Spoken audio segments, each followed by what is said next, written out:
பிலிப்பியர் புஸ்தகத்திலே 4ஆம் அதிகாரம் 6ஆம் வசனத்திலே பவுல் அப்போஸ்தலன் ஒரு காரியத்தை சொல்லுது. நீங்கள் ஒன்றுக்கும் கவலைப்படாமல் எல்லாவற்றையும் குறித்து உங்கள் விண்ணப்பங்களை ஸ்தோத்திரத்தோட கூடிய ஜெபத்தினாலும் வேண்டுதலினாலும் தேவனுக்கு தெரியப்படுத்துங்கள் என்பதாக பவுல் அப்போஸ்தலன் சொல்லுவார். இங்க சொல்லும்போது ஒன்றுக்கும் கவலைப்படாமல் என்கின்ற வார்த்தையை பயன்படுத்தப்போ எந்த ஒரு காரியத்திற்காகவும் கவலைப்படக்கூடாது. ஒன்றுக்கும் கவலைப்படாமல் என்று சொல்லும்போது எந்த ஒரு விஷயத்திற்கும் கவலைப்படக்கூடாது என்பதாக பவுல் சொல்லுகிறார். எந்த ஒரு விஷயத்துக்கும் கவலைப்படக்கூடாது என்று சொன்னால் கவலை முதலாவது எதிலிருந்து ஆரம்பிக்கிறது, எந்த அடிப்படையிலே நமக்கு பொதுவாக கவலை வருகிறது என்கிறதை நாம் லேசாக பார்க்க அவசியப்படுகிறோம். கவலை பயத்திலிருந்து வருகிறது. ஒரு பயம் வருகின்ற போது பயத்தினுடைய தொடர்ச்சியாக கவலை வருகிறது. அதே கவலை தொடரும் போது அந்த பயம் மேலும் தொடர்ந்த பயமாக மாறுகிறது. கவலையும் பயமும் ஒன்றோடொன்று தொடர்புள்ள ஒன்றாக காணப்படுகிறது. சரி, கவலை எப்படி வருகிறது அல்லது அப்ப பயம் எப்படி வருகிறது என்கிறதை நான் பார்க்க வேண்டியது. முதலாவது, ஒரு தவறு செய்யும் போது அந்த தவறு செய்த பின்பதாக அல்லது தவறு செய்யும் போது பயம் வரும். அந்த பயத்து நிமித்தம் கவலை உண்டாகும். ஐயோ, கண்டுபிடிக்கப்பட்டால் என்ன தண்டனை கிடைக்குமோ என்கின்ற ஒரு விதமான பயம்.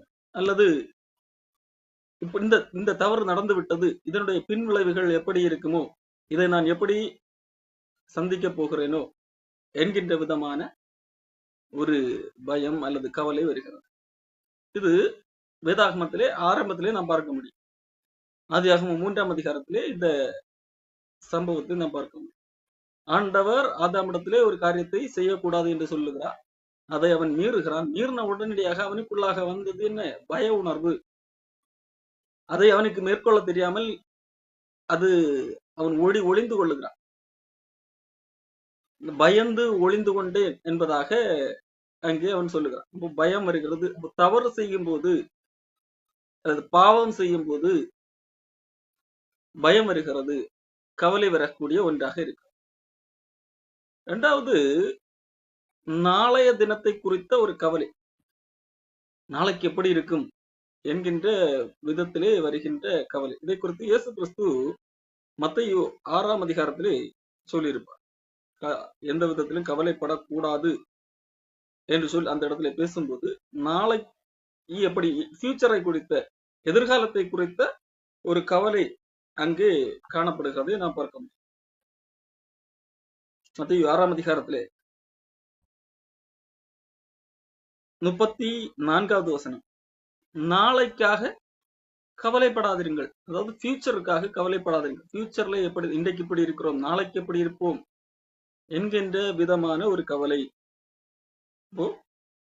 பொதுவாக இயல்பாக மனிதர்களுக்குள்ளாக காணப்படுகிற ஒரு விதமான கவலை, பயம். நாளைய தினத்தை, எதிர்காலத்தை குறித்த ஒரு பயம். அந்த பயத்தின் அடிப்படையிலே வருகின்ற கவலை. இப்பொழுது இப்படி இருக்கிறது, எதிர்காலத்திலே எப்படி இருப்போம் என்கின்ற விதமான ஒரு கவலையாக இருக்கிறது. அடுத்ததாக வருகின்ற கவலை தற்கால சூழலை மையமாக வைத்து வருகின்ற கவலை. தற்காலத்திலே என்னிடத்திலே ஒன்றுமில்லை என்கின்ற அடிப்படையிலே வருகிற கவலை. இப்ப என்ன சாப்பிட முடியும், எப்படி வாழ முடியும், இந்த உலகத்திலே நான் எப்படி அடுத்த கட்டத்துக்கு போக முடியும் என்கிற அடிப்படையிலான கவலை.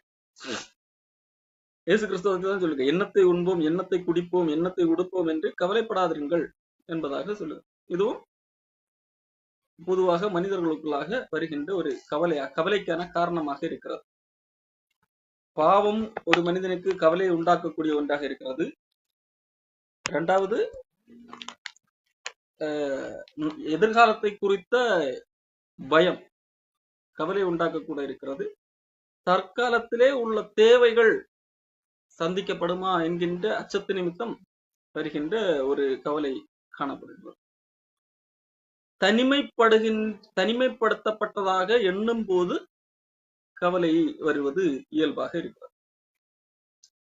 இயேசு கிறிஸ்து தன்னுடைய சீடர்களை அக்கறைக்கு போக சொல்லுகிறார். தனிமையிலே போகிறார்கள். இயேசு கிறிஸ்து கூட போகவில்லை. அப்போ அவர்கள் அங்கே படகு கடலிலே விசித்திரமான காரியங்கள் நடக்கிறது. அங்கே அங்கே பயம் வருகிறது. அங்கு அவர்கள் பயப்படுகிறார்கள். காரணம், தனியாக வந்து மாட்டிக்கொண்டோம். ஒரு இடத்தில் போவதற்கு வழி தெரியவில்லை, தனியாக வந்து மாட்டிக்கொண்டோம் என்கின்ற அடிப்படையிலே அங்கே கவலை வருகிறது, பயம் வருகிறது. அந்த பயம் தான் கவலை கலந்த ஒரு காரியம். இது எல்லாமே ஒரு மனிதனுக்கு கவலை வருவதற்கான காரணங்களாக காணப்படுகிறது. ஆனால் இந்த கவலைகள் எதையுமே படக்கூடாது என்கிறதாகத்தான் வேதாகமம் சொல்லுகிறார். இன்னும் ஒரு கவலை இருக்கிறது. உலகத்தை குறித்த ஒரு கவலை. எல்லாம் இருக்கலாம், அதாவது இது எல்லாமே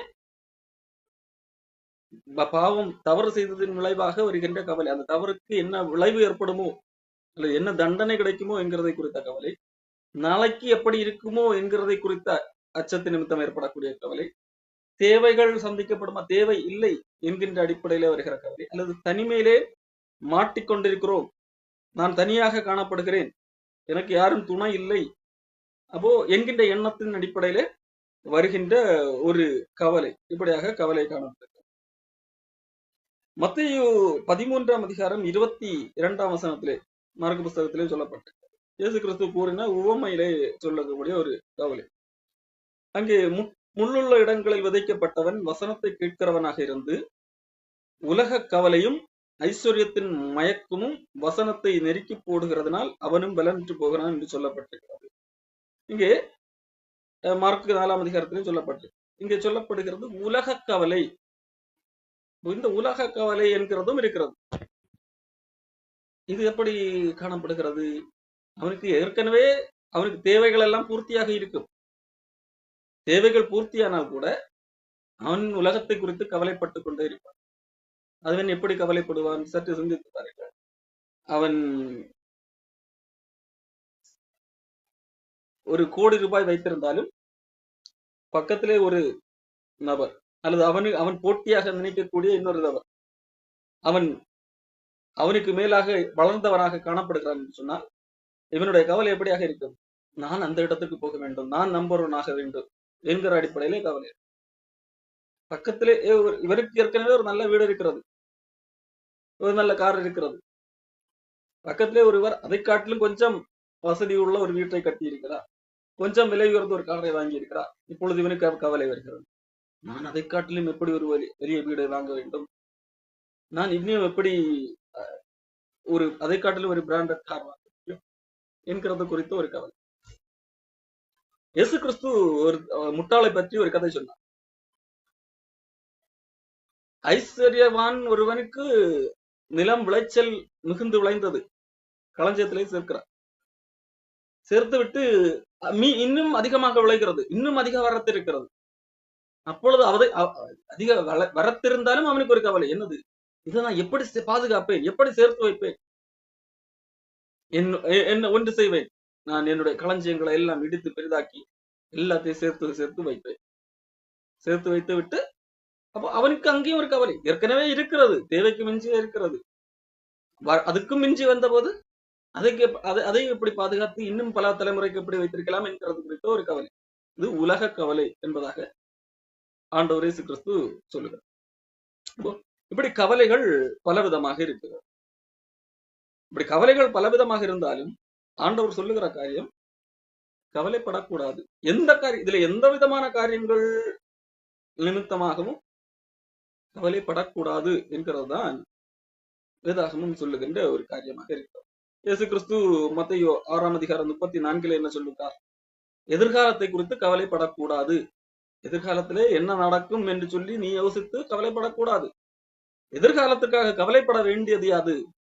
எதிர்காலம்தான் கவலைப்பட வேண்டும். நீங்கள் மனிதர்கள் நாளைக்கு என்ன நடக்கும் என்று கவலைப்படக்கூடாது. மாறாக நாளைய தினம், அந்த தினம் அந்த நாளுக்குரியதை பார்த்துக் கொள்ளும் என்பதாக இயேசு கிறிஸ்து சொல்கிறார். மத்தேயு 6:34. நாளைக்காக கவலைப்படாதீர்கள், நாளைய தினம் தன்னுடையவர்களுக்காக கவலைப்படும். அந்தந்த நாளுக்கு அதன் பாடு போதும் என்பதாக இங்கே ஆண்டவர் இயேசு கிறிஸ்து சொல்லு. நாளைக்காக கவலைப்படக்கூடாது என்று சொல்லி இயேசு கிறிஸ்து சொல்லு. பவுலப்போஸ்தலன் என்ன சொல்லுகிறார்? ஒன்றுக்கும் எதற்கும் கவலைப்படக்கூடாது என்பதாக சொல்லுகிறார். பிலிப்பியர் 4 எதற்கும் கவலைப்படக்கூடாது. நாம் இப்போது பலவிதமான காரியங்கள் பார்த்தோம். இன்னும் சில காரியங்கள் என்றால், ஒரு தனியாக மாட்டிக்கொண்டிருக்கும் போது, சில இடத்துல கேள்வி கேட்கக்கூடிய இடத்துல, பதில் சொல்லக்கூடிய இடத்துல நிற்கும் போது, அவர்கள் கேட்கிறதற்கு பதில் அளிக்க தெரியாது.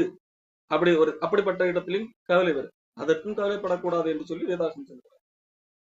இயேசு கிறிஸ்து தன்னுடைய சீடர்களை அனுப்பும்போது அவர் சொல்லி அனுப்பின ஒரு காரியம் என்னவென்றால், நீங்கள் இயேசு கிறிஸ்துவை அறிவிப்பது நிமித்தமாக உங்களை விசாரிப்பார்கள். ஜெப ஆலய தலைவர்களும் துரைத்த அதிகாரம் உள்ளவர்களும் அவர்களுக்கு முன்பாக உங்களை நிறுத்தி கேள்வி கேட்பார்கள். குறுக்கு முறுக்காக கேள்வி கேட்பார்கள். எப்படி பதில் சொல்ல முடியும்? இவ்வளவு பேர் சுற்றி அதிகாரம் அடைத்தவர்கள் இருக்கிறார்கள் என்று சொல்லி கவலைப்பட வேண்டாம் என்பதாகத்தான் அன்றைக்கு தன்னுடைய சீடர்களிடத்திலே ஆண்டவர் சொன்னார். லூக்கா 12ஆம் அதிகாரம் 11ஆம் வசனத்திலே, அன்றியும் ஜெபாலய தலைவர்களுக்கும் துரைத்தனத்தார்களுக்கும் அதிகாரம் உள்ளவர்களுக்கும் முன்பாக உங்களை கொண்டு போய் விடும்போது எப்படி எண்ணத்தை மாறுதரமாக சொல்லுவோம் என்றும் எதை பேசுவோம் என்றும் கவலைப்படாதிருங்கள் என்பதாக அங்கே ஆண்டவர் சொல்லுது. இப்படியே ஆண்டவர் சொல்லுகிறதை பாருங்க. இதை மற்றவர்கள் இகழுகிறார்கள், மற்றவர்கள் தாக்குகிறார்கள் என்கிறதற்காகவும் கவலைப்படக்கூடாது என்கிறதான் வேதாகமும் சொல்லுகிற ஒரு காரியம். சரி, இது கவலைப்படக்கூடாது இப்படி பட்டியலிட்டு கொண்டே போகலாம். பவுல் அதைத்தான் பவுல் சுருக்கமாக சொல்ல, ஒன்றுக்கும் கவலைப்படக்கூடாது. இது 1, 2 என்று சொல்லி பட்டியலிட்டு ஒருவேளை 100 பட்டியல் வந்து இந்த காரியங்களை என்று சொல்லி வரிசைப்படுத்தினால் கூட எதற்கும் கவலைப்படக்கூடாது என்கிறதான் வேதாகம் நமக்கு ஒரு கிறிஸ்தவர்களுக்கு, இயேசு கிறிஸ்துவை ஏற்றுக்கொண்டவர்களுக்கு சொல்லுகிற ஒரு காரியமாக இருக்கிறது. பிலிப்பியர் 4ஆம் அதிகாரம் 6ஆம் வசனம், நீங்கள் ஒன்றுக்கும் கவலைப்படாமல். ஒன்றுக்கும் கவலைப்படாமல் அப்படி என்றால் என்ன செய்ய வேண்டும்? கவலைப்படாமல் வேறொரு காரியத்தை செய்ய வேண்டும் என்பதாக சொல்லுகிறார். அப்போ கவலைப்படாமல் என்ன செய்ய வேண்டும்? நீங்கள் எல்லாவற்றையும், அப்போ அந்த கவலைக்குரிய விஷயங்கள் இருக்கிறது அல்லவா, ஒவ்வொரு இப்போதான் பார்த்தோம் அல்லவா, இந்த மாதிரி விஷயங்கள், கவலைக்குரிய விஷயங்கள், கவலைப்படுவதற்கு தேவையான விஷயங்கள், இந்த விஷயங்கள் எல்லாவற்றையும் குறித்து உங்கள் விண்ணப்பங்களை ஸ்தோத்திரத்தோட கூடிய ஜபத்தினாலும் வேண்டுதலினாலும் தேவனுக்கு தெரியப்படுத்துங்கள் என்பதாக இங்கே பவுலப்போஸ்தலன். நீங்கள் கவலைப்படுவதனால் ஒரு காரியம் இல்லை. இயேசு கிறிஸ்து சொன்னா, கவலைப்படுவதனால் ஒரு சரீரத்திலே ஒரு முழத்தை அகலம் கூட்டவோ குறைக்கவோ முடியாது, கூட்ட முடியாது. அப்போ பவுல் அதைத்தான் சொல்லுகிறார், நீங்கள் கவலைப்படாமல் அதற்கு பதிலாக ஒன்று செய்யுங்கள். அதை எல்லாவற்றையும், எந்தெந்த விஷயங்களுக்காக கவலைப்பட வேண்டும் என்று நீங்கள் நினைக்கிறீர்களோ அந்த எல்லா விஷயம் தேவனுக்கு தெரியப்படுத்துங்கள் என்பதாக இங்கு சொல்லுகிறார். இப்ப தேவனுக்கு தெரியப்படுத்துங்கள் என்று சொல்லும் போது எப்படி தெரியப்படுத்த வேண்டும் என்கிறதையும் இங்கே பவுலப்போஸ்தலன் மறக்காமல் சொல்லுகிறார். எப்படி? எல்லாவற்றை குறித்து உங்கள் விண்ணப்பங்களை ஸ்தோத்திரத்தோட கூடிய ஜபத்தினாலும் வேண்டுதலினாலும் தேவனுக்கு தெரியப்படுத்துங்கள். தேவனுக்கு தெரியப்படுத்த வேண்டும். எல்லாவற்றையும் குறித்து, கவலைக்குரிய எல்லாவற்றை குறித்து உங்கள் விண்ணப்பங்கள், உங்கள் பெட்டிஷன்ஸ், அதை தேவனுக்கு தெரியப்படுத்த வேண்டும். தேவனுக்கு தெரியப்படுத்த வேண்டும் என்று சொல்லும் போது இங்கே எப்படி தெரியப்படுத்த வேண்டும் என்கிறதையும் சொல்லுங்க. எல்லாவற்றையும் ஸ்தோத்திரத்தோட கூடிய ஜபத்தினால் வேண்டுதலினால் தேவனுக்கு தெரியப்படுத்துங்கள் என்பதாக சொல்லு. ஸ்தோத்திரத்தோட கூடிய ஜபம், விண்ணப்பம் என்று சொல்லும் போது நாம் தேவனிடத்திலே இந்த காரியங்களுக்காக விண்ணப்பம் வைக்கிற ஒரு காரியம்.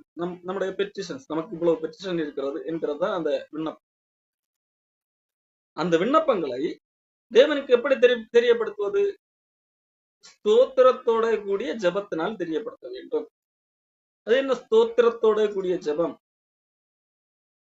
அதான் விண்ணப்பம் என்று எழுதியிருக்கிறது. விண்ணப்பம் என்று சொன்னால் பெட்டிஷன்.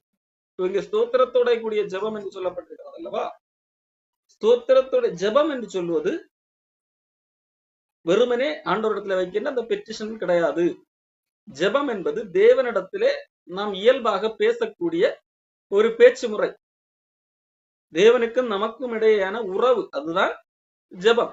அப்போ தேவனுக்கு நம்முடைய கவலைக்கு குறித்து தேவனுக்கு தெரியப்படுத்தத்தக்கதான விண்ணப்பங்கள் இருக்குமானால் அந்த விண்ணப்பங்களை எப்பொழுது எப்படி தெரியப்படுத்த வேண்டும்? அப்ப அந்த விண்ணப்பங்களை தெரியப்படுத்துவதற்கு முன்பதாக நமக்கும் தேவனுக்கும் இடையே ஒரு ஜப உறவு காணப்பட்டிருக்க வேண்டும். அந்த உறவு என்பது நம்மை பொறுத்தவரை அது ஸ்தோத்திரத்தோட கூடிய ஜபமாக இருந்திருக்க வேண்டும். அப்படி இருந்தால்தான் அந்த ஸ்தோத்திரத்தோட கூடிய ஜபத்தில் தெரியப்படுத்த முடியும். என்ன ஸ்தோத்திரத்தோட கூடிய ஜபம்? ஜபம் ஜபம் என்று சொல்லுவது நம்முடைய தேவைகளை, விண்ணப்பங்களை சொல்லுவது அல்ல. விண்ணப்பங்களை தெரியப்படுத்துவது ஜபம் அல்ல. ஜபத்தின் ஒரு பகுதியாக விண்ணப்பங்களை தெரியப்படுத்தலாம். ஆனால் விண்ணப்பங்களை தெரியப்படுத்துவதுதான் ஜபமா என்று கேட்டால் இல்லை. ஜபம் என்கிறது ஒரு பெரிய ஒரு காரியம். அது தேவனிடத்திலே உள்ள உறவு. உதாரணத்துக்கு இயேசு கிறிஸ்து சொல்லுகிறார், நீங்கள் ஜபம் பண்ண வேண்டிய விதமாவது என்று சொல்லி இயேசு கிறிஸ்து சொல்லுகிறார். மத்தேயு 6ஆம் அதிகாரம் 9ஆம் வசனம், நீங்கள் ஜபம் பண்ண வேண்டிய விதமாவது என்று சொல்லி என்ன சொல்லுகிறார்? பரமண்டலங்களில் இருக்கிற எங்கள் பிதாவே. இதுல எங்கேயாகிலும் நான் தேவனிடத்திலே இதை கேட்டு பெற்றுக் கொள்ளுகிறது சார்ந்த இதாக இருக்கிறதா? இல்லை. தேவனை பிதாவே என்கின்ற உறவுக்குட்படுத்தி அழைக்கிற ஒரு காரியமாகத்தான் நான் இங்கே ஜபத்தையே சொல்லுகிறார். ஜபம் என்கிறது உறவு. உம்முடைய நாமம் பரிசுத்தப்படுவதாக, உம்முடைய ராஜ்யம் வருவதாக, உம்முடைய சித்தம் பரலோகத்திலே செய்யப்படுகிறது போல பூமியிலே செய்யப்படுவதாக என்று சொல்லி இவ்வளவு காரியங்கள் சொல்லப்பட்டதல்லவா? இதிலே எங்கே அகலும் ஆண்டவர் எனக்கு இது தாரும் இது தாரும் தெரிந்தாரும் என்று கேட்கிறது ஏதாகலும் இருக்கிறதா? இல்லை. இயேசு கிறிஸ்து ஜெபம் பண்ண வேண்டிய விதமாவது என்று சொல்லி சொல்லும் போது அங்கே எதை காட்டுகிறது? நான் தேவனுக்கு பிரியமானதை நானும் விரும்புகிறேன் என்கிறதை காட்டுகிறது. இப்ப தேவனுக்கு பிரியமானது எதுவாக இருக்கிறது? பரலோகத்திலே தேவனுடைய சித்தம் தான் செய்யப்படுகிறது. அங்கே தேவனுடைய சித்தத்துக்கு எதிராக எந்த விஷயமும் நடப்பதில்லை. அதாவது தேவன் முழுமையாக எதை விரும்புகிறாரோ, மனப்பூர்வமாக எதை விரும்புகிறாரோ அது அப்படியே அங்கே நடக்கிறது. ஆனால் பூமியிலே தேவன் விரும்புகிறது அப்படியே நடக்கிறதா என்று கேட்டால் இல்லை. பூமியில எல்லா மனிதர்களும் ரட்சிக்கப்பட வேண்டும் என்று தேவன் சித்தமுள்ளவராக இருக்கிறார், விருப்பமுள்ளவராக இருக்கிறார். அது அப்படியே நடக்கிறதா? எல்லா மனிதர்களும் ரட்சிக்கப்பட்டார்களா? இல்லை, நடப்பதில்லை. ஆனால் ஆண்டவருடைய விருப்பம் அது. பரலோகத்திலே ஆண்டவர் விரும்புகிறது அப்படியே நடக்கிறது. அதை போல பூமியிலும் நடக்க வேண்டும் என்கிறது ஆண்டவருடைய விருப்பம். அப்போ நம்முடைய விருப்பமும் அப்படித்தான் இருக்கிறது என்கிறதை நான் தேவனிடத்திலே சொல்லுகிறேன். அது உறவு சார்ந்த ஆண்டவருடைய விருப்பத்தையும் என்னுடைய விருப்பமாக இங்கே அது நான் அறிக்கையிடுகிறேன் அல்லது அதை நான் சொல்லுகிறேன். அதான் இங்கே ஜபமாக இங்கே காண்பிக்கப்படுகிறது. உம்முடைய ராஜ்யம் வருவதாக.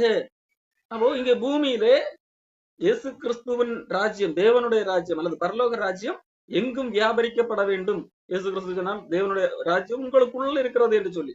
ஆனால் இங்க பூமியில வாழுகிற எல்லா மனிதர்களுக்குள்ளாகவும் அந்த ராஜ்யம் இருக்கிற எல்லா மனிதர்களும் அந்த ராஜ்யத்துக்குரியவர்களாக மாறி இருக்கிறார்களா? இல்லை. அந்த ராஜ்யம் எங்கும் விரிவடைய வேண்டும் என்கிறது என்னுடைய விருப்பமாக இருக்க வேண்டும் என்கிறது தேவனிடத்தில் தெரியப்படுத்த, தேவனுடைய விருப்பத்தை தான் நான் முதலாவது எனது தேவனுக்கே தெரியப்படுத்துகிறேன். அதாவது இது தேவனுக்கு பிரியமானதை நான் தெரியப்படுத்தும் போது நாங்க அது உறவு சார்ந்த ஒன்றாக இருக்கிறது. ஆண்டவருக்கு இது பிடிக்கும், அதுதான் எனக்கும் பிடிக்கும் என்று நான் ஆண்டவரிடத்துல பேசுகிறேன். அப்போ ஆண்டவர் இயேசு கிறிஸ்து ஜெபம் பண்ண வேண்டிய விதம் என்று சொல்லி கற்று தந்த போது ஜெபம் என்கிறது தேவனுக்கும் மனிதனுக்கும் இடையேயான ஒரு உறவு என்கின்ற அடிப்படையிலே தான் கற்றுத்தருகிறது. ஆகவே தான் ஆரம்பிக்கும் போதே பரமண்டலங்களில் இருக்கிற எங்கள் பிதாவே என்று ஆரம்பிக்கும். அந்த வரிசையில் வரும்போதுதான் அடுத்த பகுதி என்ன சொல்லுகிறது? எங்களுக்கு வேண்டிய ஆகாரத்தை இன்று எங்களுக்கு தாரு. இது விண்ணப்பம். அப்ப அந்த ஜெபத்தின் ஒரு பகுதி தான் விண்ணப்பமாக இருக்கிறது. எங்கள் கடனாளிகளுக்கு நாங்கள் மன்னிக்கிறது போல் எங்கள் கடன்களை மன்னியும், எங்களை சோதனைக்குட்பட பண்ணாமல் தீமையின்றி எங்களை ரட்சித்துக் கொள்ளும். இதெல்லாம் நம்முடைய விண்ணப்பங்கள். ராஜ்யம், வல்லமை, மகிமை என்றென்றைக்கும் உம்முடையவைகளை இது அறிக்கையிடுகிற காரியம். என்னுடைய எல்லாம் எனக்குரியது என்று அறிக்கையிடாமல் இது எல்லாம் உம்முடையவைகள் என்று சொல்லி தேவனை மகிமைப்படுத்துகின்ற காரியம் அப்படியாக காணப்படுகிறது. அப்போ ஜெபம் என்று பொதுவாக சொல்லும்போது எதை காண்பிக்கிறது? தேவனோடு நாம் பேசுகிற, தேவனோடு இயல்பாக உரையாடுகிற, அது வெறும் ஒரு நம்முடைய தேவைகளை சொல்லுகிற ஒரு இடமாக அல்ல. ஒரு சாதாரண ஒரு 2 நண்பர்கள் அல்லது ஒரு பெற்றோர் பிள்ளைகள் அல்லது யாரோ பேசுகிறது, கான்வர்சேஷன், அதே போல பேசுகிற ஒரு காரியம் தான் ஜெபம். உறவு சார்ந்த ஒரு உரையாடல், உறவு சார்ந்த ஒரு நிலை. அப்போ அந்த ஜெபத்திலே உங்கள் விண்ணப்பங்களையும் சேர்த்து தெரியப்படுத்துங்கள். எந்த விண்ணப்பங்கள்? எல்லாவற்றையும். இந்த எல்லாவற்றையும் என்று சொல்லும் போது என்னது? பவுல் சொல்லும் போது ஒன்றுக்கும் கவலைப்படாமல் எல்லாவற்றையும் என்று சொல்லுகிறார். அப்ப கவலை அந்த இடத்துல, அந்த சூழமைவிலே அந்த கவலை சார்ந்த, கவலைக்கு ஏதுவான காரியங்கள் எல்லாவற்றையும் விண்ணப்பங்களோடு தெரியப்படுத்துங்கள். அந்த விண்ணப்பங்களை தெரியப்படுத்த வேண்டும் என்றால் முதலாவது இயல்பான ஒரு நல்ல ஒரு உறவு முறை இருக்க வேண்டும். உறவு முறை என்றால் இந்த விண்ணப்பங்களை தெரியப்படுத்துங்கள் என்று சொல்லும் போது நேரடியாக விண்ணப்பங்களை தெரியப்படுத்துங்கள் என்று சொல்லாமல் ஸ்தோத்திரத்தோட கூடிய ஜெபத்தினாலும் வேண்டுதலினாலும் தெரியப்படுத்துங்கள் என்று சொல்லுகிறார். ஜெபம் என்று சொன்னால் பொதுவானது, அது தேவனுக்கும் நமக்கு இடையான உறவு என்று சொல்லி பார்ப்போம். ஜெபம் என்று சொல்லுவதோடு கூட ஒரு வார்த்தையும் கூட இணைத்திருக்கிறார், ஸ்தோத்திரத்தோட கூடிய ஜெபத்தினாலும். அப்போ ஒரு மனிதன் கவலைப்பட்டிருக்கிறான், கவலைப்பட்டிருக்கும் போது ஆண்டவரிடத்துல அந்த ஏற்கனவே இருக்கிற அந்த உறவின் அடிப்படையில பேசுகிறார் என்கிறதற்காக ஆண்டவர் செய்த காரியங்களை மறந்துவிடக் கூடாது. ஏற்கனவே நான் கவலையில இருக்கிறேன், ஆகவே நான் ஆண்டவர் செய்ததை எல்லாம் மறந்துட்டேன் என்கின்ற நிலைமைக்கு போகக்கூடாது என்கிறதைத்தான் இங்கு காட்டுகிறது. ஸ்தோத்திரத்தோட என்றால் நன்றி உணர்வோடு கூடிய ஜெபத்தினார் என்று சொல்லி காட்டப்படும். நன்றி நன்றி நன்றியோடு. எதற்கு ஆண்டவருக்கு நன்றி செலுத்த வேண்டும்? வேதாகம் சொல்லுகிறது எல்லாவற்றிலும் ஸ்தோத்திரம் செலுத்த வேண்டும் என்று சொல்லி. அது தேவனுக்கு சித்தமாக இருக்கிறது. எல்லாவற்றை குறித்தும் ஸ்தோத்திரம் செய்யுங்கள். தெசலோனிக்கர் 5ஆம் அதிகாரம் 8ஆம் வசனம் 18ஆம் வசனம். எல்லாவற்றிலையும் ஸ்தோத்திரம் செய்யுங்கள். அப்படி செய்வதே கிறிஸ்து இயேசுவுக்குள் உங்களை குறித்து தேவனுடைய சித்தமாக இருக்கு. எல்லாவற்றிலும் எப்படி ஸ்தோத்திரம் செலுத்த முடியும்?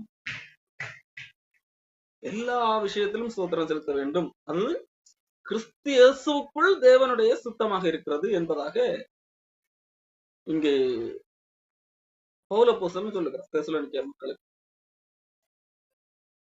ஏற்கனவே நாம் பார்க்கிறோம், ஒரு மனிதன் பலவிதமான கவலைகளினால் அந்த கவலையை தீர்வதற்காக தான் ஜெபத்திலே தெரியப்படுத்து என்று சொல்லுகிறார். அப்படி கவலையோடு இருக்கக்கூடிய ஒரு சூழ்நிலையிலே ஆண்டவருக்கு நன்றி செலுத்து, அந்த கவலைக்காகவும், அதாவது எல்லாவற்றுக்காகவும் நன்றி செலுத்து, அந்த கவலைப்படக்கூடிய சூழ்நிலை வந்ததில்லை, அதற்கும் சேர்த்து நன்றி செலுத்து என்பதாக சொல்லுகிறார். இது எப்படி சாத்தியம்? இது என்ன லாஜிக் இருக்கிறது என்று நீங்கள் கேட்கலாம். யோபு புஸ்தகத்திலே நீங்கள் யோபுவுக்கு எல்லாம் இழக்கிறவனாக காணப்படும். 1ஆம் அதிகாரம் 21ஆம் வசனம். என் தாரன் கற்பத்திலிருந்து வந்து நிர்வாணியா எவ்விடத்துக்கு திருப்புவேன், கர்த்தர் கொடுத்தார், கர்த்தர் எடுத்தார், கர்த்தருடைய நாமத்துக்கு ஸ்தோத்திரம் என்று சொல்லுங்க. 2ஆம் அதிகாரம் 10ஆம் வசனம் மனைவிக்கு பதிலாக சொல்லுங்க, நீ பைத்தியக்காரி பேசுகிறது போல பேசுகிறாய், தேவன் கையிலே நன்மையை பெற்ற நாம் தீமையையும் பெற வேண்டாமோ என்றான். இவைகள் எல்லாவற்றிலும் யோபு தன் உதடுகளினால் பாவம் செய்யவில்லை என்பதாக சொல்லப்பட்டது.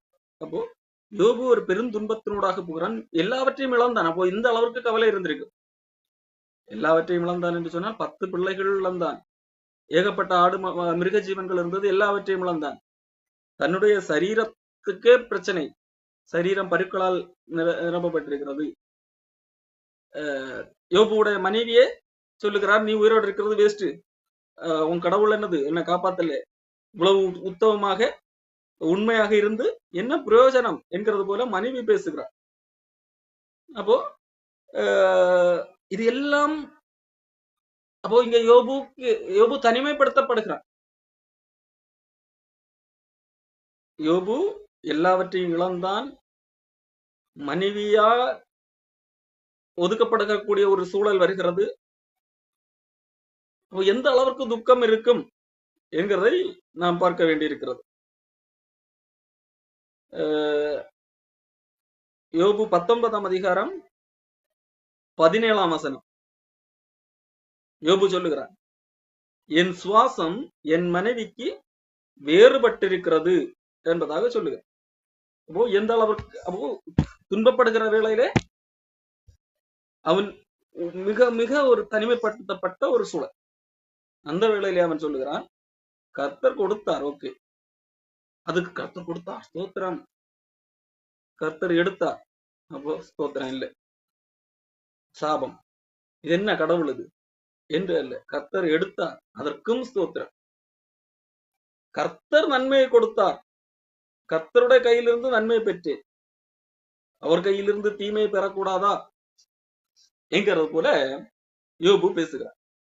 அப்போ எல்லாவற்றிலும் ஸ்தோத்திரம் செய்யுங்கள், இதுதான் தேவனுக்கு சித்தமாக இருக்கிறது என்பதாக நம்ம இந்த காரியத்தை பவுல் சொல்லும் போது ஒரு வார்த்தையை குறிப்பாக போட்டு சொல்லுகிறார். 1 தெசலோனிக்கேயர் புஸ்தகம் 5ஆம் அதிகாரம் 18ஆம் வசனத்திலே பவுல் ஒரு முக்கியமான ஒரு வார்த்தையை அங்கு இணைக்கிறதை பார்க்க முடியும். தேவனுக்கு சித்தமாக இருக்கிறது என்று சொல்வதற்கு முன்பதாக இயேசுவுக்குள், கிறிஸ்து இயேசுவுக்குள் உங்களை குறித்து தேவனுடைய சித்தமாக இருக்கிறது என்பதாக இந்த வார்த்தையை பயன்படுது. ஏன் தேவனுக்கு நீங்கள் எல்லாவற்றிலும் தேவனுக்கு ஸ்தோத்திரம் செலுத்த வேண்டும் என்பது தேவனுக்கு சித்தமாக இருக்கிறது என்று சுருக்கமாக கூட எழுதியிருக்கிறார். ஏன் கிறிஸ்து இயேசுவுக்குள் உங்களை குறித்து தேவனுடைய சித்தமாக இருக்கிறது? காரணம், இங்கு பவுல் தெசலோனிக்கே சபை, அதாவது இயேசு கிறிஸ்துவின் ரத்தத்தால் மீட்கப்பட்ட சபைக்கு எழுதுகிறார். அப்போ ஒரு சபை என்று சொல்லும் போது, அல்லது இயேசு கிறிஸ்துவால் மீட்கப்பட்ட ஒரு மனிதன் என்று சொல்லும் போது, இயேசு கிறிஸ்து ஏற்கனவே எல்லாவற்றையும் செய்து முடித்து விட்டார். கிறிஸ்துவுக்குள்ளாக ஒருத்தன் வந்தால் என்று சொன்னால் அவன் வேறு எதையும் பெறவில்லை என்றால் கூட, கடவுள் இந்த உலகம் சார்ந்து எதையும் பெறவில்லை என்றால் கூட அவன் ஏற்கனவே எல்லாவற்றையும் பெற்றவனாகத்தான் இருக்கிறான். அவன் ஏற்கனவே எல்லாவற்றையும் பெற்றிருக்கிறான். அப்படி என்னத்தை பெற்றான்? எபேசியர் புஸ்தகத்திலே 1ஆம் அதிகாரம் 3ஆம் வசனத்திலே பவுலப்போஸ்தலன் சொல்லுகிறார், நம்முடைய கர்த்தராகிய இயேசு கிறிஸ்துவின் பிதாவாகிய தேவனுக்கு ஸ்தோத்திரம். பாருங்கள், ஸ்தோத்திரம். ஏன் ஸ்தோத்திரம்?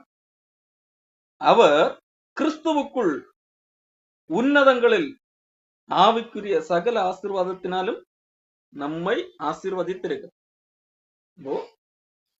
இந்த உலகத்திலே நமக்கு கவலைப்படுவதற்கு ஏதுவான சூழல் எல்லாம் வருகிறது அல்லவா? அப்ப எப்படி ஸ்தோத்திரம் செலுத்துவது, எப்படி நன்றி செலுத்த முடியும் என்று கேட்பீர்கள் என்றால், இங்கே பவுல் சொல்லுகிற ஒரு காரியம், அவர் ஏற்கனவே செய்ய வேண்டியதெல்லாம் செய்து நம்மை ஏற்கனவே உன்னதத்திலே ஆவிக்குரிய சகல ஆசீர்வாதங்களினாலும் ஆசீர்வதித்திருக்கிறார். ஆகவே கண்டிப்பாக கிறிஸ்து இயேசுவுக்குள்ளாக நம்மை குறித்த தேவனுடைய சித்தம் எல்லாவற்றிலும் ஸ்தோத்திரம் செலுத்துவதுதான். இல்லை என்றால் நாம் பெற்ற ரட்சிப்பினுடைய மதிப்பை அறியாதவர்கள் கணக்கிலே வந்து, நான் இந்த உலகத்திலே நான் கவலைப்படுவதற்கு ஏதுவான ஒரு விஷயம் இருக்கிறது. நான் கடவுள் எனக்கு கொடுத்த ஒரு ஆசீர்வதிக்கப்பட்ட ஒரு வாழ்க்கை இருக்கிறது, உன்னதத்திலே ஆவிக்குரிய சகல ஆசீர்வாதம். நான் எதை அதிகமாக வேல்யூ பண்ணுகிறேன்? இது முக்கியமா, இது முக்கியமா? அப்போ இது முக்கியம் என்று சொன்னால், இங்கு கவலைப்படுவதற்குரிய காரியம் இருந்தாலும் நான் தேவனிடத்திலே நான் ஜெபம் பண்ணும்போது, தேவனிடத்துல உறவு சார்ந்து பேசும்போது எப்படி நன்றி செலுத்தாமல் இருக்க முடியும் என்கிறது தான் வேதாகமம் காட்டுகின்ற உண்மை. ஆகவேதான் 1 தெசலோனிக்கர் 5ஆம் அதிகாரம் 18 பவுல் அழுத்தி சொல்ல காரணம், எல்லாவற்றிலும் ஸ்தோத்திரம் செய்யுங்கள், அப்படி செய்கிறது கிறிஸ்து இயேசுவுக்குள் உங்களை குறித்து தேவனுடைய சித்தமாக இருக்கிறது, பிதாவுடைய சித்தமாக இருக்கிறது. கிறிஸ்து இயேசுவுக்குள்ளாக, காரணம் கிறிஸ்து இயேசுவின் மூலமாக நாம் மீட்கப்பட்டோம் என்று சொன்னால், நாம் எப்பொழுதும் எல்லாவற்றிலேயும் எந்த காரியம் நடந்தாலும் நாம் ஆண்டவருக்கு நன்றி செலுத்தக்கூடியவர்களாகத்தான் இருக்க முடியும். சரி, பிலிப்பியர் புத்தகத்திலே நாம் விண்ணப்பங்களை தெரியப்படுத்த வேண்டும் என்றால் அது எதன் மூலமாக தெரியப்படுத்த வேண்டும்? ஸ்தோத்திரத்தோடு கூடிய ஜெபத்தினால் தெரியப்படுத்த வேண்டும். ஸ்தோத்திரத்தோடு கூடிய ஜெபத்தினால் மட்டுமல்ல, அடுத்த ஒரு வார்த்தை கூட பிலிப்பியர் புத்தகத்திலே பவுல் அப்போஸ்தலன் பயன்படுத்துகிறார். அது என்ன? வேண்டுதலினால் தெரியப்படுத்துங்கள். ஜெபத்தினாலும் வேண்டுதலினாலும். ஜெபத்தினால் தெரியப்படுத்தி விட்டேன், ஆனாலும் என்னது, கவலை இன்னும் தீரவில்லை என்றால் அதன் அடுத்த கட்டம் தான் வேண்டுதல். வேண்டுதல் என்றால் இன்னும் கெஞ்சி கேட்பது, ரொம்ப தீவிரமாக கெஞ்சி கேட்பது. அப்படி கேளுங்கள் என்பதாக சொல்லுவார். ஆனால் இது எல்லாமே ஜெபத்துக்கு உட்பட்டது. அது இது எதற்கும் எது அடிப்படை என்றால், நாம் ஏற்கனவே தேவனோடு கூட உறவிலே இருக்க வேண்டும். உறவிலே இருக்கின்ற போது நமக்கு இருக்கிற கவலைகளை, கவலைக்குரிய சார்ந்த பிரச்சனைகளை பார்த்து கவலை கொள்ளாமல் இருப்பதற்கான வழி. கவலை கொள்ளாமல் இருப்பதற்காக என்ன செய்ய வேண்டும்? அந்த கவலைக்குரிய காரியங்களை எல்லாவற்றையும் தேவனுக்கு தெரியப்படுத்த வேண்டும். அதுதான் வேதாகமம் சொல்லுகிற காரியம். இதே காரியத்தை 1 பேதுரு புத்தகத்திலே பேதுருவும் சொல்லுகிறார். அதை நாம் பார்க்க முடியும். அவர் உங்களை விசாரிக்கிறவரானபடியால் உங்கள் கவலைகளை எல்லாம் அவர் மேல் வைத்து விடுங்கள் என்பதாக பேதுரு சொல்லுகிறார். அதை நாம் பார்க்க முடியும்.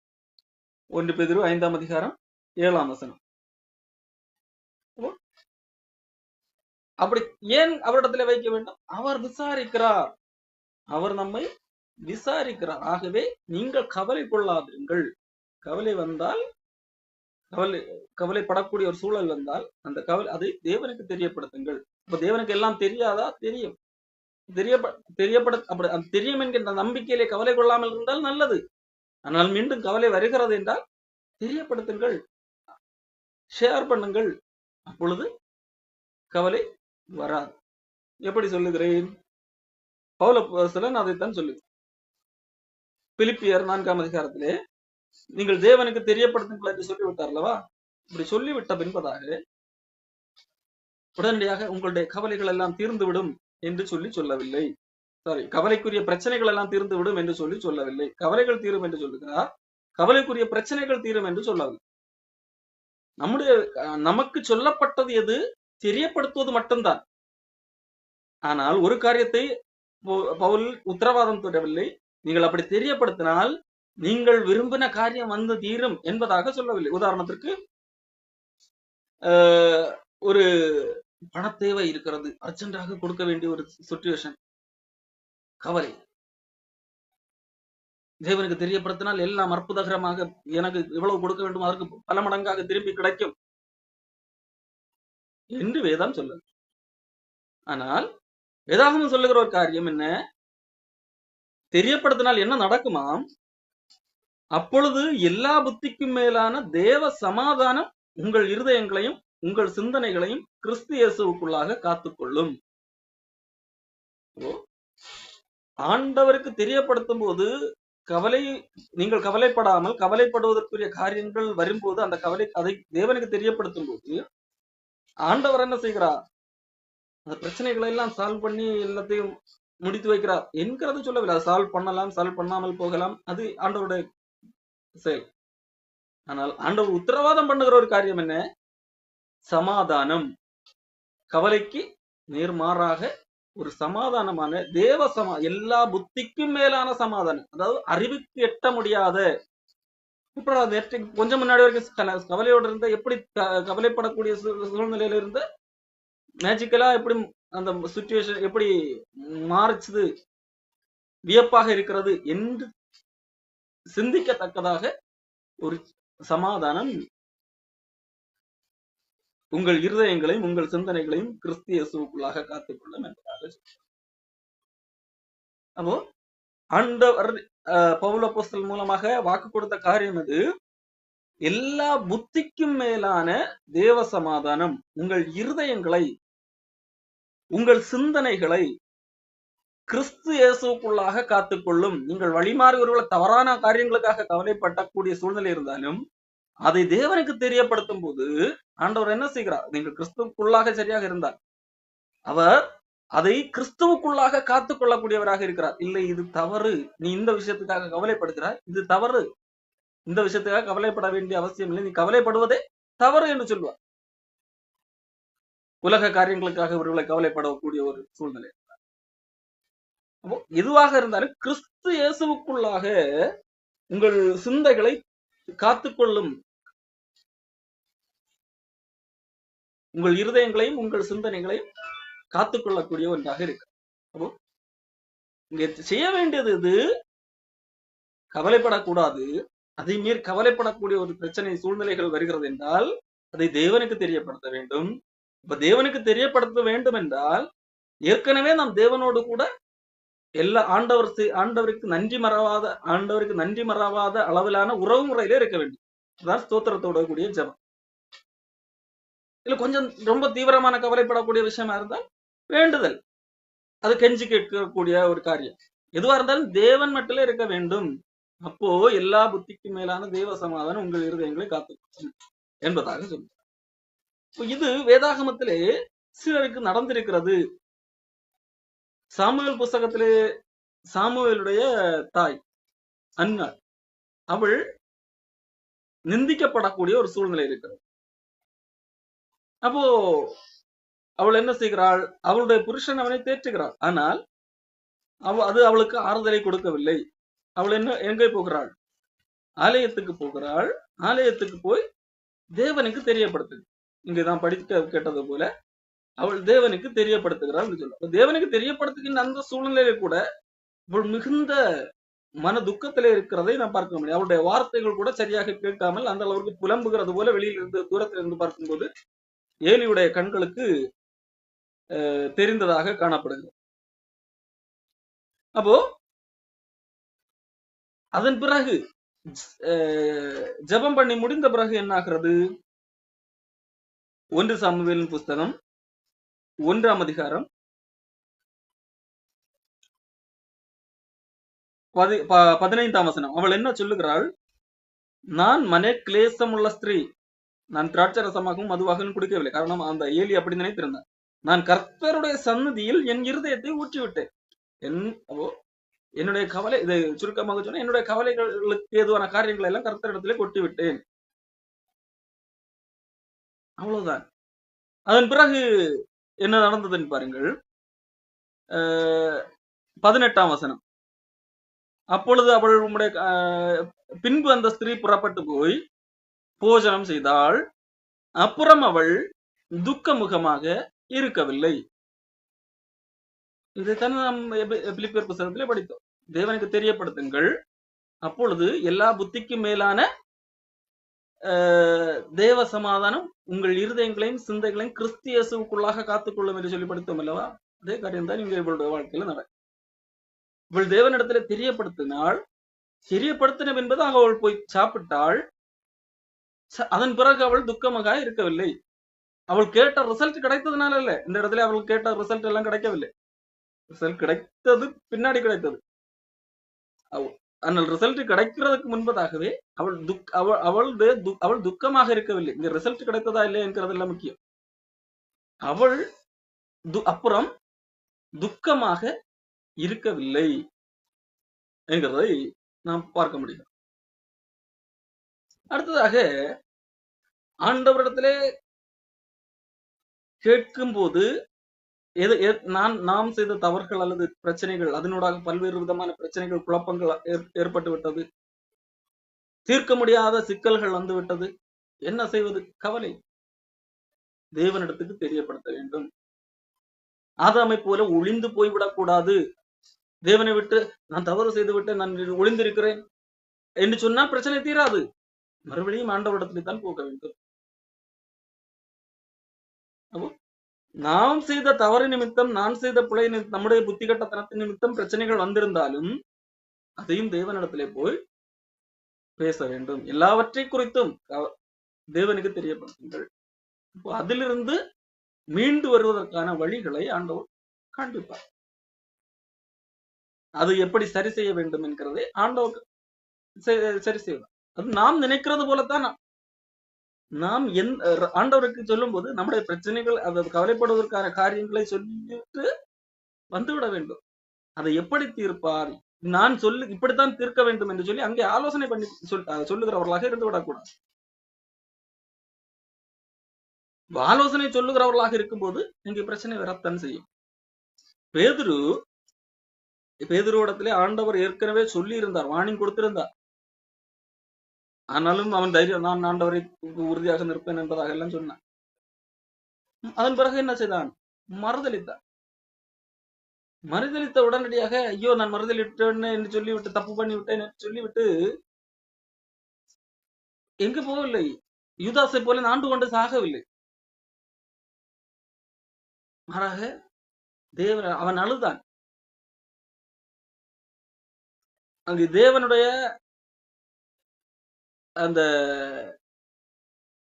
பார்வையை அங்கே பார்த்த போது அவன் அழுதான். தான் செய்த தவறுகளை அங்கே அறிக்கையிட்டான். அதுக்கு அவனுக்கு சொல்யூஷன் கிடைத்தது. ஆண்டவர் உயிர்த்தெழுந்து வருகிறார். அவனிடத்தில் ஆண்டவர் கேட்கிறார், என்ன நேசிக்கிறாயா?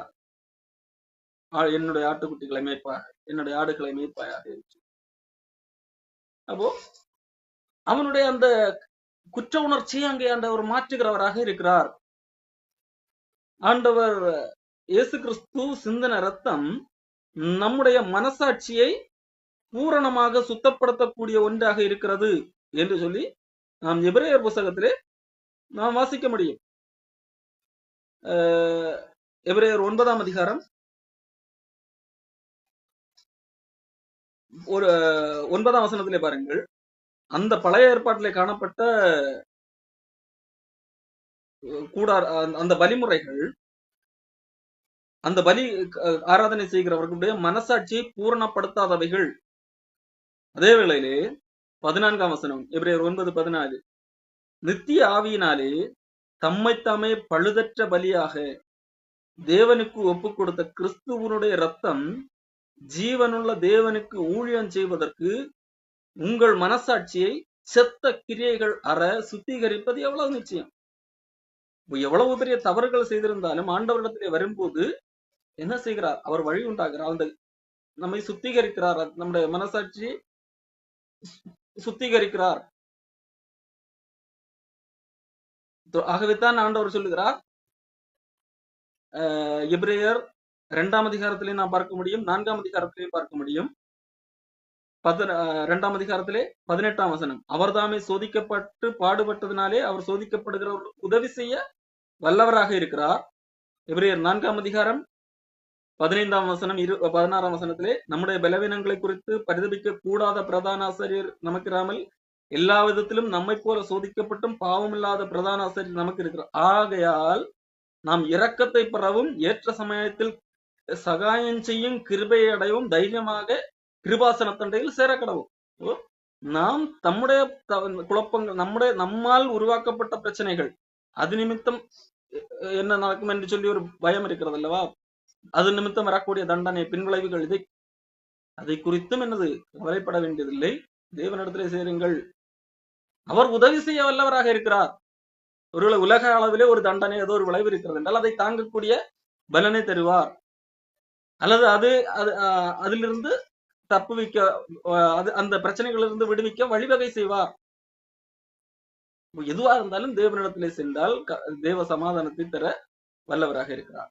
தனிமைப்படுத்தப்படுகின்ற ஒரு சூழல், அது நிமித்தம் பலருக்கு கவலை வருகிறதா? இன்னொன்று, நாளைக்கு என்ன நடக்கும், இது சேவைகள், இது எல்லாவற்றை குறித்தும் வேதாகமம் சொல்லுகிற ஒரு காரியம் என்ன தெரியுமா? எபிரேயர் புஸ்தகம் 13ஆம் அதிகாரத்திலே 5ஆம் வசனம், சொல்லப்படுகிறது, நீங்கள் பண ஆசை இல்லாதவர்களாய் நடந்து உங்களுக்கு இருக்கிறவைகள் போதும் என்று எண்ணுங்கள், நான் உன்னை விட்டு விலகுவதும் இல்லை, உன்னை கைவிடுவதும் இல்லை என்று அவர் சொல்லி இருக்கிறாரே. எதை காட்டுகிறது? நீங்கள் உலகத்தை குறித்து கவலைப்பட வேண்டிய அவசியம் இல்லை. நீங்கள் எனக்கு கொஞ்சம் தான் இருக்கிறது, உணவு பற்றாக்குறை இருக்கிறது என்று கவலைப்பட வேண்டிய அவசியம் இல்லை. தேவனுக்கு தெரியப்படுத்துங்கள், ஆனால் கவலைப்பட வேண்டிய அவசியம் இல்லை. என்ன சொல்லப்பட்டிருக்கிறது? ஆண்டவர் கூட இருக்கிறார், அவர் உன்னை விட்டு விலகுவதும் இல்லை, கைவிடுவதும் இல்லை என்று சொல்லி இருக்கிறார். அடுத்து தனிமைப்பட எனக்கு யாரும் இல்லை என்கிறதை குறித்தும் கவலைப்பட வேண்டியதில்லை. அடுத்த வசனம், அதனாலே நான் தைரியம் கொண்டு கர்த்தர் எனக்கு சகாயர், கடவுள் எனக்கு உதவி செய்யக்கூடியவராக இருக்கிற எந்த மனிதர்களும் உதவி செய்யவில்லை. மனிதர்கள் தனிமைப்படுத்தி வைத்திருக்கிறார்கள், நிந்திக்கிறவர்களாக இருக்கிறார்கள். மனுஷன் ஏதாவது செய்வார் என்று சொல்லி ஒரு பயம் இருக்கிறது, கவலை இருக்கிறது. இப்படி பண்ண வேண்டியதில்லை. எப்படி சொல்லலாம்? அதனாலே நாம் தைரியம் கொண்டு கர்த்தர் எனக்கு சகாயர், நான் பயப்பட மாட்டேன், அது கவலைப்பட மாட்டேன் என்று கூட போட்டுக்கொள்ளலாம். நான் ஏற்கனவே சொன்னதுபடி பயம் கவலை கலந்து காணப்படக்கூடிய ஒரு காரியம். மனுஷன் எனக்கு என்ன செய்வான் என்று சொல்லலாமே. இப்படி ஆண்டவர் பல வார்த்தைகள் மூலமாக நமக்கு ஆறுதல் படுத்தக்கூடியவராக இருக்கு. அப்போ எந்த காரியங்களை குறித்தும் கவலைப்பட வேண்டியதில்லை. மீறி கவலை வந்தால் தேவனுக்கு தெரியப்படுத்துங்கள், அவர் சமாதானத்தை தரக்கூடிய வல்லவராக இருக்கிறார். ஆபகுக் புஸ்தகத்திலே ஆபகுக் ஒரு முக்கியமான ஒரு காரியத்தை சொல்லுகிறதை பார்க்க முடியும். இன்னைக்கு பல வேளைகள்ல சிலர் சொல்லுதுண்டு, நமக்கு வாழ்க்கையில ஒரு பிரச்சனை இருக்கிறது, ஒரு மலை போன்ற ஒரு பிரச்சனை இருக்கிறது. அந்த மலை போன்ற ஒரு பிரச்சனை இருக்கிறது என்று சொன்னால் ஆண்டவரிடத்திலே நான் சொன்னால் உடனடியாக அந்த மலை நம்முடைய கண்களுக்கு முன்பாக இருந்து அகற்றப்படும் என்பதாக சொல்வதுண்டு. அவர்களை இருக்கலாம், ஆண்டவர் செய்ய நினைத்தால் செய்வார். ஆனால் அதுதான் அப்படித்தான் இருக்கும் என்று சொல்லி எதிர்பார்க்க முடியாது. ஒரு பிரச்சனை இருக்கிறது, ஆண்டவரிடத்தில் தெரியப்படுத்துகிறோம், அதை அகற்றலாம். ஆனால் இங்கே ஆபகுக் ஒரு காரியத்தை சொல்லுகிறார் பாருங்கள். ஆபகுக் 3ஆம் அதிகாரம் 17ஆம் வசனம், அத்திமரம் துளிர்விடாமல் போனாலும், திராட்சை செடிகளில் பழம் உண்டாகாமற் போனாலும், ஒலிவ மரத்தின் பலனற்று போனாலும், வயல்கள் தானியத்தை விளைவியாமற் போனாலும், ஆட்டு மந்தைகள் முதலற்று போனாலும், துழுவத்திலே மாடு இல்லாமற் போனாலும், நான் கர்த்தருக்குள் மகிழ்ச்சியாயிருப்பேன், என் ரட்சிப்பின் தேவனுக்குள் களி கூறுவேன். பிசினஸ் எல்லாம் லாஸ் ஆனாலும் நான் கடவுளுக்குள்ளாக மகிழ்ச்சியாக இருப்பேன் என்பதாக சொல்லு. அடுத்து சொல்லுகிறதான் நான் சொல்ல வருகிறேன். ஆண்டவராகிய கர்த்தர் என் பலன், என்னுடைய பலன் ஆண்டவர். என்னுடைய பலன் என்னுடைய பலன் அல்ல, என்னுடைய பலன் ஆண்டவர். என்னுடைய பலன் என்னுடைய பணம் அல்ல, என்னுடைய பொருளாதாரம் அல்ல, என்னுடைய பிசினஸ் அல்ல. என்னுடைய பலன் ஆண்டவர். என்னுடைய பலன் நான் நம்பி இருக்கிற மக்கள், என்னுடைய சொந்தக்காரர்கள், உறவுக்காரர்கள் அல்ல. என்னுடைய பலன் ஆண்டவர். என்னுடைய பலன் என்னுடைய கல்வி, என்னுடைய வேலை, இந்த மாதிரி காரியங்கள் அல்ல. என்னுடைய பலன் ஆண்டவர். ஆண்டவர் என்ன செய்வார்?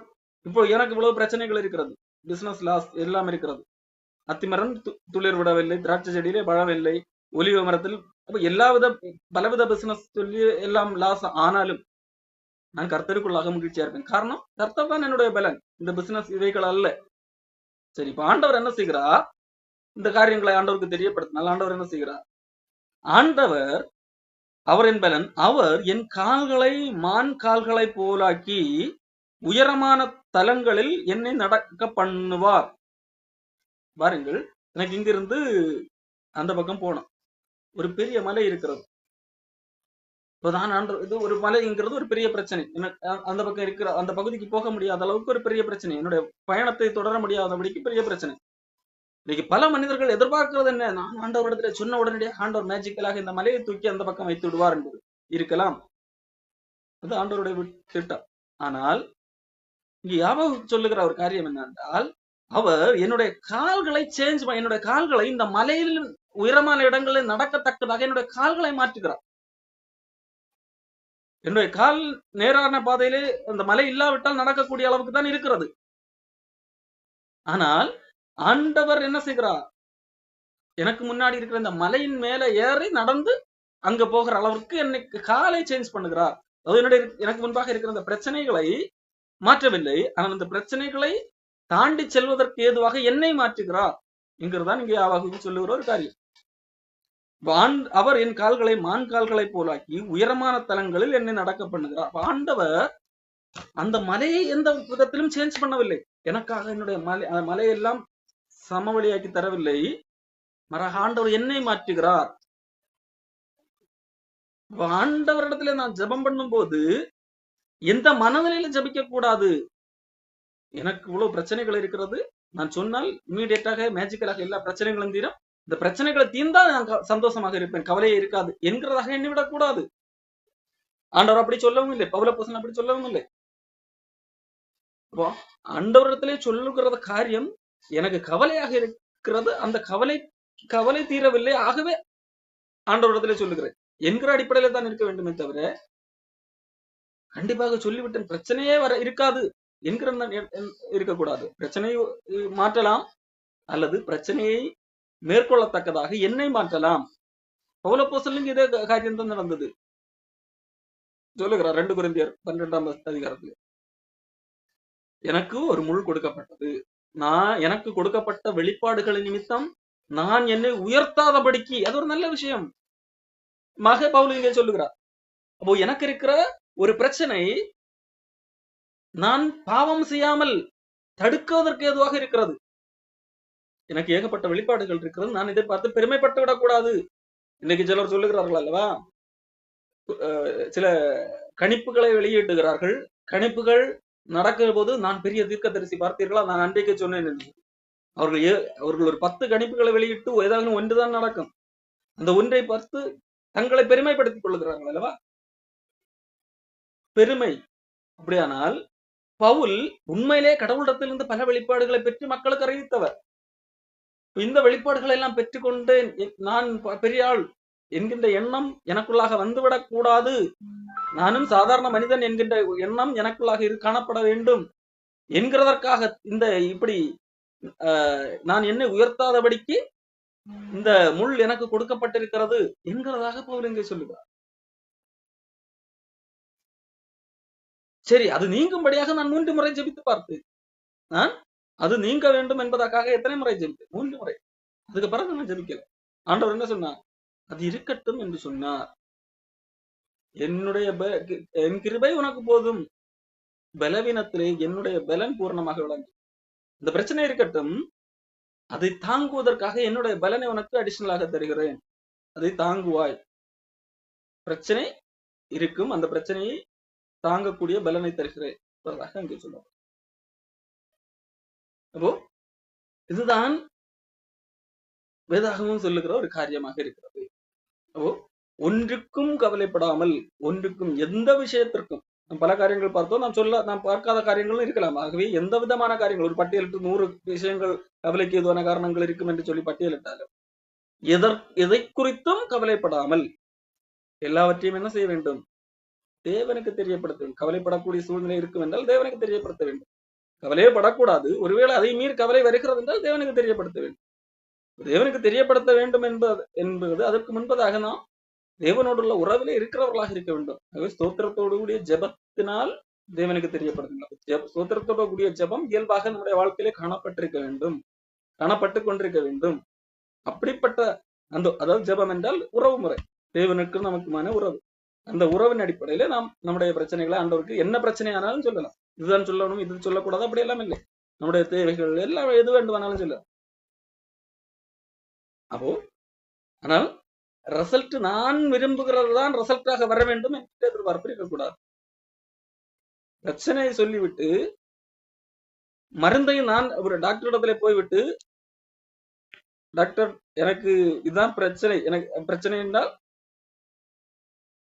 நான் அந்த நோயை கண்டறிந்தெல்லாம் சொல்ல மாட்டேன். எனக்கு இருக்கிற சிம்டம்ஸ் சொல்லுவேன். எனக்கு வயிறு வலிக்கிறது அல்லது ஏதோ ஒன்று சொல்லுகிறேன், முதுகை வலிக்கிறது ஏதோ சொல்லுகிறேன். ஆகவே இந்த மருந்தை கொடுங்கள் என்று சொல்லி ரிசல்ட்டே நானே டாக்டர் இடத்துல சொன்னாலே எப்படி இருக்கு? இப்ப டாக்டர் செக் பண்ண வேண்டாமே. மாறாக டாக்டர் பரிசோதித்து ஓகே, வயிறு வலி எல்லாம் நோய் அல்லாத சிம்டம்ஸ். உண்மையான நோய் இதுவாக இருக்கிறது என்று சொல்லி அந்த மருந்து இதுக்கு இதுதான் மருந்து என்று சொல்லி ஒரு மருந்து கொடுக்க. ஒரு ரிசல்ட் கொடுக்க வேண்டியது யார்? டாக்டர். நம்முடைய வேலை என்ன? நமக்கு இருக்கிறதை உள்ளதை உள்ளபடி சொல்லுகிறது மட்டும்தான். சொல்லிவிட்டு ஆண்டவரிடத்தில் நாம் சொல்ல வேண்டும். சொல்லும் போது ஆண்டவர் முதலாவது தருகிறது சமாதானம். எல்லா புத்திக்கும் மேலான சமாதானம். அதை தொடர்ந்து அந்த பிரச்சனைகளை எப்படி கையாள வேண்டும், எப்படி மேற்கொள்ள வேண்டும், எல்லா ஆலோசனைகளை ஆண்டவர் தருகிறார். பிரச்சனைகளுக்கு ஒருவேளை நேரடியாகவும் தீர்த்து வைக்கலாம், மேஜிக்கலாகவும் தீர்த்து வைக்கலாம். அப்படியும் இல்லை என்றே சொல்ல முடியாது. அது ஆண்டவருடைய விருப்பம். அல்லது அந்த பிரச்சனைகளை மேற்கொள்வதற்கான வழிமுறைகளை சொல்லி தருவார். அதை அல்லது அந்த பிரச்சனைகளை தாங்குவதற்கான பலனை தருவார். நம்மிடத்தில் ஆண்டவர் சொல்லுகிற காரியம், எதை குறித்தும் கவலைப்படாது. நாளை தினத்தை குறித்தும் எதிர்காலத்தை குறித்தும் கவலைப்படாதே. உலகத்தை குறித்தும் உலக கவலைகள் அது இருக்கிறது, தனிமைப்படுத்தப்பட்ட சூழ்நிலை, அது எதை குறித்தும் கவலைப்படாது. மாறாக எல்லாவற்றையும் தேவனுக்கு தெரியும். தப்பு பண்ணிட்டேன், கவலை வருகிறது, அதையும் தேவனுக்கு தெரியப்படுத்து, ஆண்டவர் சரி செய்வார். அதுதான் தன் பாவங்களை மறைக்கிறவன் வாழ்வடைய மாட்டான். அறிக்கை செய்து தவறு செய்து விட்டேன் ஆண்டவரே, அதே ஆண்டவருக்கு தெரியப்படும். அப்பொழுது அந்த அடுத்த முறை அந்த தவறு செய்யாமல் ஆண்டவர் காப்பாற்றுவார், பலன் தருவார்.